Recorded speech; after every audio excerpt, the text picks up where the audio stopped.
Au sommaire de cette édition, le Parlement sud-africain a élu Cyril Ramaphosa à la présidence de l'Afrique du Sud après la démission forcée de Jacob Zuma. Son élection donne plein d'espoir aux Sud-Africains. En Éthiopie, le Premier ministre Haile Mariam Desalegn a remis ce jeudi sa démission. Mais il devrait rester à son poste jusqu'à la nomination de son successeur à une date encore inconnue. Et puis le premier festival de cirque d'Abidjan s'est ouvert ce jeudi. Acrobatie, voltige, jonglage, magie, cirque, burlesque, toutes les facettes du nouveau cirque vont être présentées au public ivoirien. Mesdames, Messieurs, bonjour. Après la démission forcée de Jacob Zuma, le Parlement sud-africain a élu Cyril Ramaphosa à la présidence de l'Afrique du Sud. Le nouveau chef d'État, ancien syndicaliste et homme d'affaires, a promis de s'attaquer à la corruption qui gangrène l'ANC, le parti au pouvoir. Reportage. L'Afrique du Sud entre dans l'ère Ramaphosa. À 65 ans, cet ancien syndicaliste, dauphin pressenti de Nelson Mandela, puis homme d'affaires à succès, a été élu président par le Parlement sud-africain. Il succède au très controversé Jacob Zuma, qui a finalement démissionné, poussé dehors par son parti. En décembre, l'ANC a désigné Cyril Ramaphosa à sa tête avec un programme très clair, en finir avec la corruption qui a défini l'ère Zuma.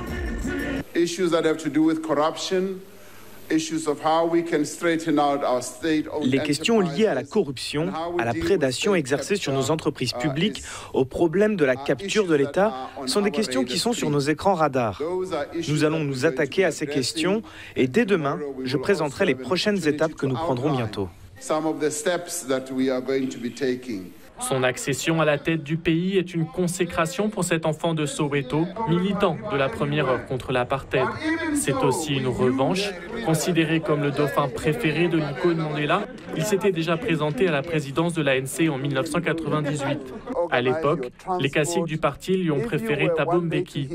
Déçu, il est passé dans le monde des affaires et a été l'un des premiers à bénéficier de la politique de discrimination positive en faveur des Noirs. Ramaphosa a très vite fait fortune et amassé des millions.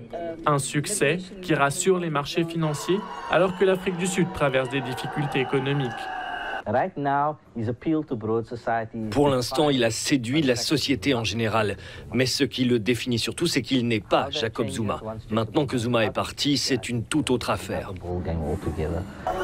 Désormais seul aux commandes, il doit redresser l'image d'un parti profondément divisé par les luttes intestines.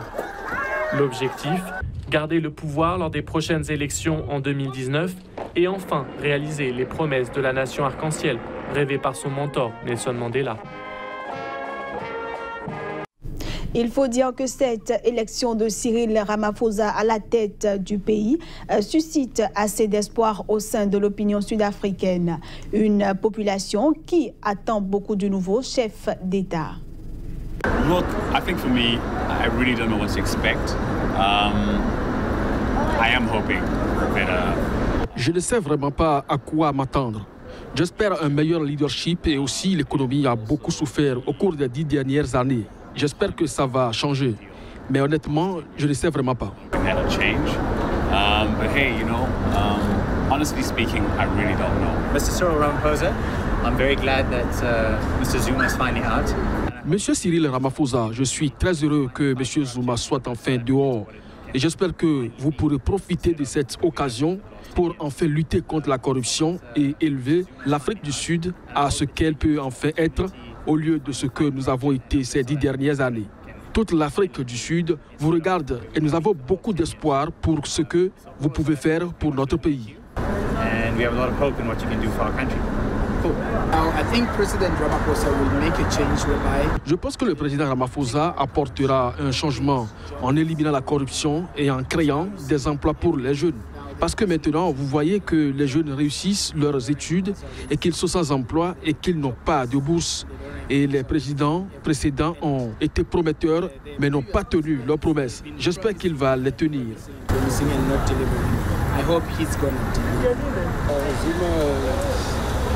Zuma ne peut pas faire ce qui est juste parce qu'il fait affaire avec les Gupta. Il prend l'argent en Afrique du Sud et le sort. Maintenant, je pense que Cyril Ramaphosa peut faire mieux que Zuma.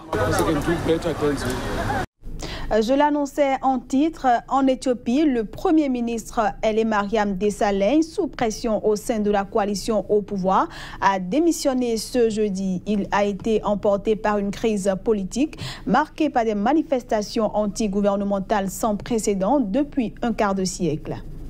Alors que des fractures sont apparues dernièrement au sein de la coalition au pouvoir, sur fond de manifestations anti-gouvernementales, le Premier ministre Haile Mariam Desalegn a présenté sa démission. Mais il restera toutefois en poste jusqu'à ce que le transfert de pouvoir soit finalisé. En poste depuis 2012, Haile Mariam Desalegn a, dans un discours à la nation retransmis par la télévision d'État, justifié sa décision en évoquant la promesse de réforme récemment formulée par le gouvernement face à la grogne populaire.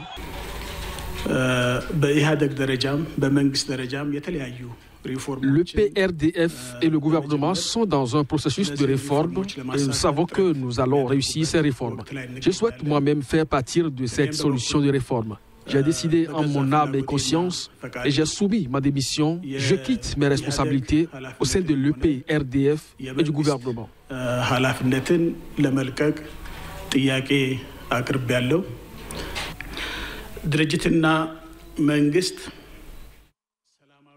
Je sais que mon parti et le gouvernement vont écrire l'histoire en menant un transfert de pouvoir pacifique dans notre pays.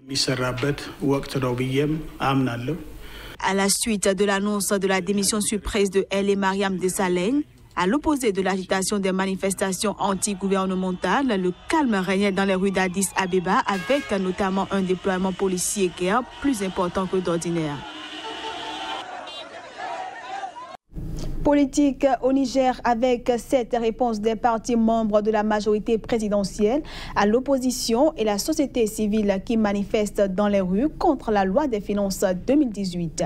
Les partis qui soutiennent le président Issoufou Mahamadou rejettent les allégations des opposants. Abdul Karim Mahamadou pour le point. Après les différentes manifestations de l'opposition et la société civile nigérienne contre la loi des finances 2018, les partis de la majorité au pouvoir sortent de leurs réserves. Ils ont battu en brèche les allégations des opposants à la dite loi. Pour la coalition au pouvoir, les manifestations et sorties de l'opposition et de la société civile ont un caractère purement politique dont le but est de déstabiliser le régime et d'instaurer la chienlit face à l'échec de leur campagne contre la loi des finances. Après avoir qualifié cette loi de satanique, il n'y a guère à ce jour que les plus dévergondés d'entre eux pour continuer d'user de cet argument dans leur communication. Car en un mois et demi après l'entrée en vigueur de la loi, les orphelins dont ils s'apitoyaient hypocritement sur le sort, invoquant perfidement Dieu et son prophète, se sont avérés de purs produits de leur imagination satanique à eux. S'agissant de l'installation des bases militaires au Niger, la coalition au pouvoir dénonce ce qu'elle qualifie de mauvaise foi de l'opposition et de la société civile qui, comme tous les autres Nigériens, profitent pourtant de l'inquiétude qui prévaut. Cela grâce aux efforts des forces de défense et de sécurité nigériennes appuyées par ces mêmes bases militaires étrangères. La société civile et même ses mentors de l'opposition n'ont de cesse de dénoncer les bases militaires étrangères. Pourtant, ces mêmes bases qui contribuent notamment à leur permettre de dormir tranquillement sont présentes dans presque tous les pays d'Afrique de l'Ouest et du Centre, plus ou moins menacés par le terrorisme. Dans aucun de ces autres pays, l'opposition n'en a fait un thème de campagne, alors que c'est seul le Niger qui est entouré par 3 grands foyers terroristes à ses frontières. La coalition au pouvoir au Niger, selon ses responsables, n'entend plus laisser le terrain à ses opposants. Elle prévoit une grande mobilisation le 4 mars prochain à travers des marches et meetings sur l'ensemble du territoire. Augmentation d'humanitaires travaillant dans des zones de conflit et surtout augmentation massive du financement. C'est ce pourquoi a plaidé ce jeudi le Conseil norvégien des réfugiés au profit de la République démocratique du Congo. En effet, le pays compte aujourd'hui 4,5 millions de déplacés. La situation est de plus en plus compliquée pour les organismes humanitaires sur le terrain en République démocratique du Congo. Les besoins dans les zones en conflit, y compris au Nord Kivu, sont criards. La nécessité d'une augmentation massive du financement et d'humanitaire est pressante. Si rien n'est fait dans les plus brefs délais, le Conseil norvégien des réfugiés prévient que la communauté humanitaire ne sera pas en mesure de gérer la situation et fera inévitablement face à des calamités certaines. D'après le secrétaire de l'agence, ce qui se passe en RDC est une des pires crises au monde. 13 millions de personnes ont besoin d'une aide d'urgence. Le Conseil norvégien des réfugiés appelle les dirigeants mondiaux et le public à prendre conscience que les guerres du Congo sont de retour et cette fois-ci à une échelle encore supérieure. Des femmes et des enfants sans défense sont attaqués à longueur de journée par des hommes armés. La RDC compte 4 500 000 de déplacés, dont 1 700 000 supplémentaires en 2017, d'après les estimations des humanitaires. Les opérations d'aide humanitaire dans ce pays n'ont reçu que 52% des fonds nécessaires au cours de l'année écoulée.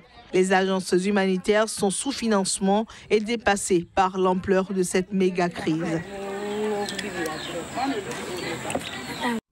Allons à présent au Maroc où les autorités ont annoncé ce jeudi l'arrestation de 3 éléments dangereux. Il s'agit de gens ayant fait allégeance au groupe djihadiste État islamique. Les autorités ont affirmé que l'un d'eux était affilié au Front Polisario et planifiait des attentats au Maroc. De jeunes hommes, ils sont âgés entre 24 et 30 ans. Ils sont soupçonnés d'incitation au meurtre au nom de l'État islamique. Les suspects voulaient acquérir des expertises dans la fabrication d'engins explosifs, selon un communiqué du ministère de l'Intérieur. L'un des 3 avait déjà rallié les camps du Polisario dans l'ouest de l'Algérie. Des actes terroristes à l'intérieur du royaume étaient en cours de préparation. En effet, le mouvement du Front Polisario, soutenu par l'Algérie, réclame un référendum sur l'indépendance du Sahara occidental. Pendant ce temps, Rabat propose un plan d'autonomie sous sa souveraineté pour les 2 tiers du territoire qu'il considère comme partie intégrante de son espace national. Lors de l'opération menée jeudi par le Bureau central d'investigation judiciaire, les enquêteurs ont trouvé une carte d'identité délivrée par la République arabe sahraoui et démocratique proclamée par le Polisario. Ils ont également saisi un uniforme militaire du Polisario et un drapeau symbolisant cette entité fantoche, ainsi que des équipements électroniques. Épargné par les attentats commis par l'État islamique, le Royaume du Maroc, qui revendique une politique très active en matière de lutte antiterroriste, avait été meurtri par des attaques à Casablanca et à Marrakech en 2003 et en 2011. Une note de culture pour finir cette édition. En Côte d'Ivoire, le premier festival de cirque d'Abidjan s'est ouvert ce jeudi avec comme activité phare des funambules qui ont exécuté des figures à la tombée de la nuit et ce, sur une sangle perchée à 30 km du sol. Il y aura un public qui a été vraiment super réceptif et d'ouvrir le festival de cirque dans un pays qui n'a pas encore cette culture du cirque bien construite. On a l'impression d'être un peu des pionniers qui viennent d'ouvrir un sommet et on adore la hauteur, donc on est hyper contents. On fait un festival de cirque pour voir les étoiles dans les yeux des enfants comme on a vu ce soir dans les yeux des adultes, pour apporter de la bonne humeur et pour faire découvrir ce nouveau cirque qui est absolument fantastique. Et voilà, mesdames, messieurs, ce sera tout pour cette édition. Merci à tous de l'avoir suivi.